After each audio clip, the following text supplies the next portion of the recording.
Salut les amis, voici un tour que j'aime beaucoup. Alors, un jeu est mélangé bien comme il faut. Un spectateur va retirer 4 cartes de son choix. D'accord? Alors, je fais le spectateur, c'est vraiment honnête. On choisit n'importe quelle carte, comme ceci. Les cartes du spectateur sont récupérées et vont être posées sur mon tapis. Vous voyez un petit peu, hein, c'est plutôt simple à suivre.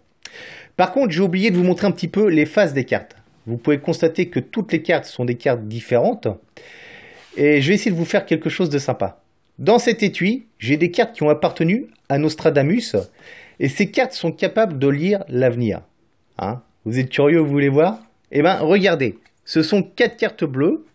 Et de l'autre côté, ce sont des cartes qui sont blanches. Toutes blanches, mais avec un dos bleu. Ok? Alors, voyons voir si elles sont capables de lire l'avenir. Regardez. Simplement, pour la première carte, ça me dit que c'est un roi de trèfle. Est-ce que vous pensez que la carte rouge, ici en haut, soit un roi de trèfle? Non? On vérifie?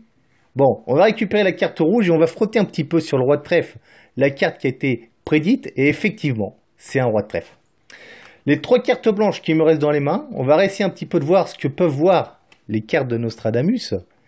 Et si on retourne un petit peu, on s'aperçoit que les cartes de Nostradamus nous disent que c'est une dame de carreau. Possible, non? On vérifie? Allez, on vérifie. On récupère la carte, on frotte un petit peu. Est-ce que tu as bon, Nostradamus? Oh là là là là, c'est quand même incroyable.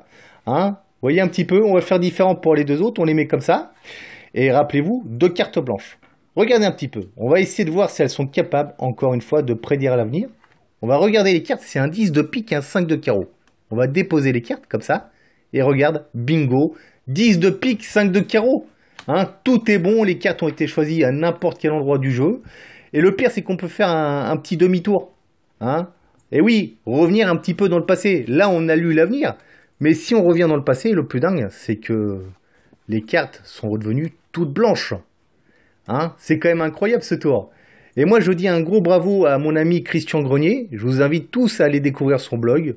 J'avais envie de refaire cette routine un petit peu au propre sur ma chaîne. Mes salutations à toi Christian, j'espère que ça t'a plu et encore merci pour ta magnifique création.